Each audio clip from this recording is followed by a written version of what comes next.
know the Boston Common Park. That was a very nice afternoon. I was telling a friend about the project I was working on in my organization, Leading Cities. I created some cool email templates, brochures, one-pagers, and posters. Everything was submitted in time, and my mentor didn't say anything wrong. I was kind of satisfied with my performance. But when I finished explaining my project with my friend, he looked at me and asked one simple question. What's your purpose of the brochures and the cool emails and those posters? I said, I just want an ambassador to have a meeting with the CEO. That's my CDA and it's clear. Oh, wait. What's the topic of the meetings? After the meeting with CEO, what's the next step? I froze, because I didn't have an answer for that. The question exposed something I hadn't realized. I was just completing tasks that my mentor told me, but I wasn't thinking. I wasn't owning the work. I wasn't digging deeper. From that moment, something shifted. Instead of stopping at the surface, I started asking myself new questions. Questions that pushed me to go further. What problem am I really solving now? What assumptions that I'm making? How can this create real value? And what's the next step after this? And the step after that? And the step after this, and this, and this. At Leading Cities, my work focuses on municipal relationships with embassies and consulates.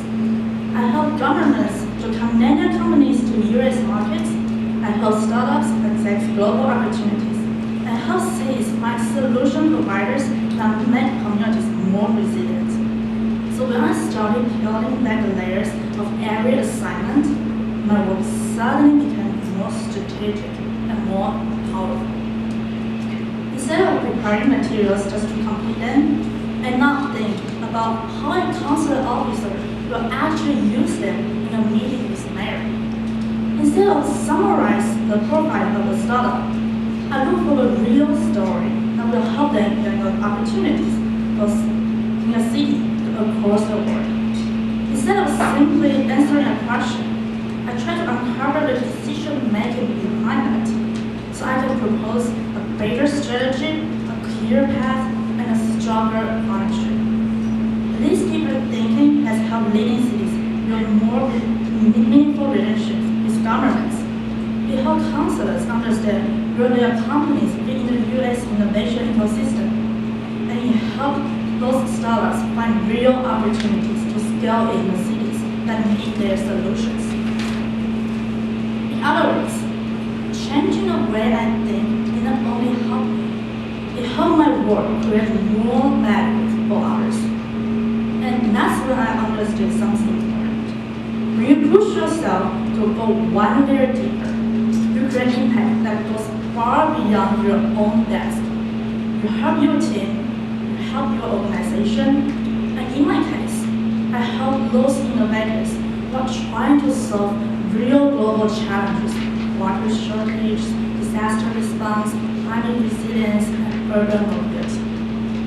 So, if you ever find yourself just getting things done, I invite you to ask yourself the same question that my friend asked me. What's your purpose?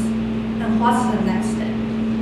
It's not one simple question, maybe the spark that turns your work from a task into transformation. I'm Ellie from National University.